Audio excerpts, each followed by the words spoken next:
Chris Marshall. Marquise Darla. Joseph Mansfield. Ray Shardengoss. Gunnar Magentine. And Coach Blangle. All right, guys. So far today, this is Redbank Valley at D9 Media Days. So far, I've had almost half of your opponents on the schedule this year. And when I ask a question, who do you think is going to provide the biggest challenge? You guys are always number one. So when you hear something like that, you know you guys are going to have the targets on your back. You're coming off a district championship. How do you guys approach that mentality going into the season? We've been talking at practice. We know we have the target on our back. It just makes us work harder. We know what we have to do. We got to come out and perform, put on a show. Connor? I feel when teams say that, I kind of take it as a compliment because they see all the hard work we're putting in, all the dedication each and every one of us is putting in. So I take it as a compliment. And when people who don't know who we are, when they come to our games and watch us, I want them to see, wow, Redbank's the real deal.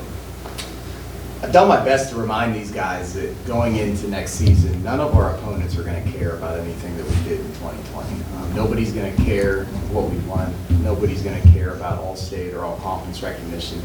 The only thing that they're going to care about is trying to beat us, and we're going to get the best from everybody. So I hope if anything's been driven into the minds of these guys is that if we are going to put ourselves in a position to repeat, they're going to have to do more than they did last year. And that's what we've been our rallying cry all year. Nobody cares about anything that we did. We have to do more.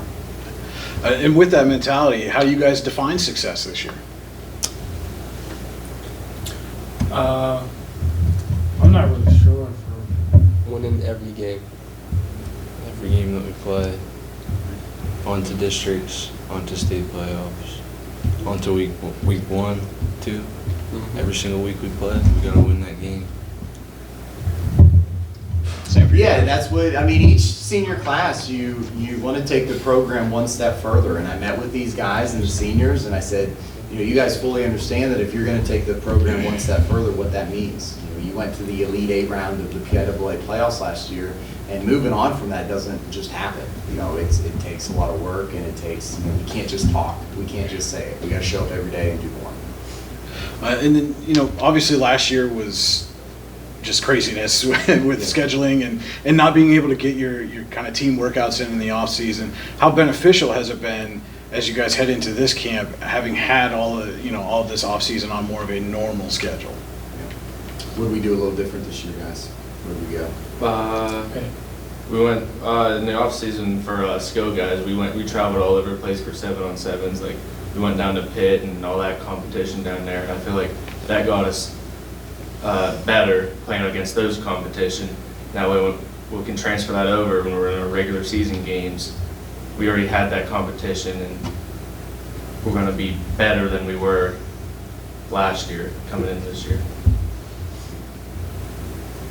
Yeah, I think that, Pitt is something that I've never done that with this program, but we know the type of athletes that we had, and these guys went and they battled against Clairton, Austintown Fitch, Hickory, St. Joe's. They were matched up. I think the Pitt coaching staff told us of 40 teams. We were the smallest school there, and we were Clairton. I went for the win with no time left on the clock. We lost by 1. We beat St. Joe's. We were very competitive with every single team that we played. So that was a day that, even though we finished the day in 1-4, I consider that a big win for our program because these guys were willing to step outside of their comfort zone and work out and compete with teams that, with the exception of Clairton, we're not going to play. And so I was proud of the effort put forth by them this summer. And we finished the year by going to a 7-on-7 at Freeport. And same type of thing.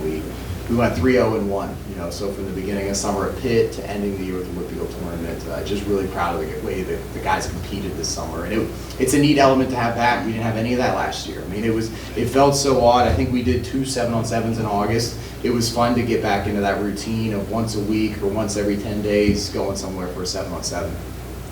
So you guys talk about, you make the Elite 8 and you want to take that next step. How big is it being able to go to those things, like you said at Pitt and Whitfield 7-on-7, knowing those are the teams that you're going to see potentially in the state playoffs, kind of getting a feel for what that level of competition is going to be now as opposed to finding out when you get there? I think it helps a lot because the competition at Pitt was crazy. There's a lot of freak athletes. a lot of stuff that we wouldn't see regularly here. But once you get further on, you're going to start to see it. So I think it prepared us a little bit. Yeah, I think that, we were, if we would have found a way to get past Reynolds, it would have been the winner of the Clareton-Jeanette game, So when we got the schedule and I saw that we had Clareton first, Clareton has a name that just kind of, is, especially in small school District 9, when you hear Clareton's name, there's thoughts that pop into your mind from an athletic standpoint about how you may be outmatched. And these guys didn't blink. They went there, and we were 1 2-point conversion away from knocking off Clareton in the first game. So I echo what Chris said. These guys were good with, as opposed to, going somewhere where they knew they were going to go 5-0, or they knew that they had the athletes to be competitive to win a lot of games. They put themselves out there, and they lost 4 games. But in not matter how hot that was that day, 95-degree heat, they played 5 games over a span of 6 or 7 hours. And until the very last snap, the second round playoff game was against Hickory. And even that Hickory game, they were passionate, they were enthusiastic, they were excited. And I don't know if I'll ever be as proud of the team as they were, finishing that day 1-4, just because of how much we learned about competing that day. As we look forward to camp, what position group are you guys most confident in heading into the season? Wide receivers. Skills guys. Why, Kesey? Because we have so many wide receivers that can do different things, and we have a lot of speed on our wide receiver core. A lot of freak athletes that we have. Our seventh receiver is one of the fastest guys on the team. I think we're pretty deep on the skills. So then on the flip side, what position group are you maybe most concerned about as you head into the season? I would say from a depth standpoint, we don't have a ton of depth at running back, right, Ray? Behind you and Boo, not a ton of depth, would you say that? Yeah, there's not a lot of depth, but I'm not worried about that. I'll be good. And I think, too, that, there's a lot of pressure on, Gunner and that quarterback room, because obviously we've got all these athletes, and they got to make sure they get the ball to these athletes, which, when you probably have a lot of guys coming back to the huddle saying they're open, right? Does that happen often? Yeah, so that happens. Finding a way to distribute those things would be definitely that. And 2, I would say, and all the guys that play this position, the biggest question mark that we had last year we have to get better is our offensive line. Our offensive line did start to play better in the playoffs, but we have to be able to run the football much more efficiently than we did last year. So if you're asking, to kind of flip your question, who are you challenging the most? Who do you need the biggest growth from? It's going to be our offensive line and the 3 seniors we have leading that crew. And we talked a little bit about some of the things you guys have done in the offseason. Who have you seen make the biggest gains so far, either individually or as a position group through all these offseason workouts? What do you guys think? Who have you noticed at your positions or other positions? Chris Marshall. Aiden Nords, a slot. Aiden Norris, and I feel like our one guard named Christian Clare, he's sophomore and he's making some really good growth. So if we start with Aiden, why Aiden is going to be a junior wide receiver, DB/linebacker, why Aiden? You guys say Aiden. Oh, he's physical. He likes to scrap. He works like a dog. He works really hard. And he's fast. Mhm. He's fast. And Christian Klinger is going to be a sophomore lineman, so he's a guy that has not had varsity playing time yet. Why do you say Christian?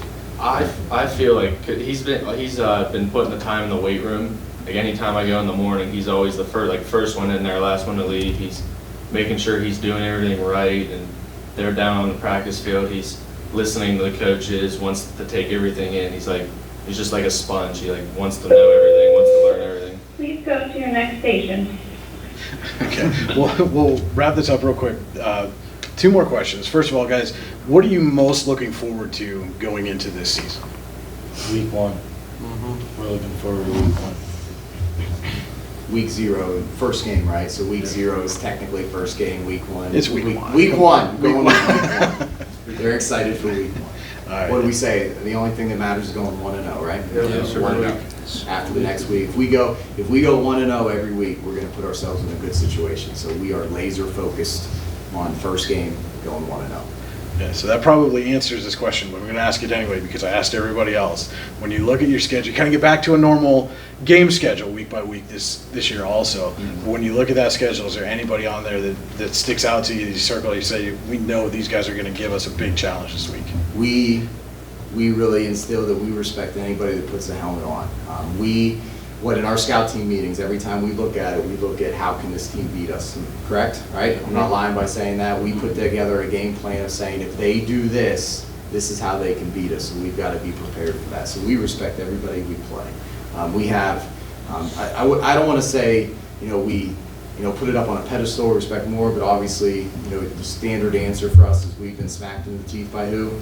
Cowdy. We had the big win last year, but still until we can consistently show that we can be competitive and beat them, that's a team we're always going to have a ton of respect for. That's always a physical game, a physical matchup. I think when you look at games, and you guys, I'll rattle off a couple, you can add them if you think, but rivalry games, I think, high school football, one of the best things are rivalry games. I think that it's exciting when you got a little bit of chirping on each side, and you got a little bit of animosity on each side, and you got kids from different high schools that really don't like each other. I think that's fun.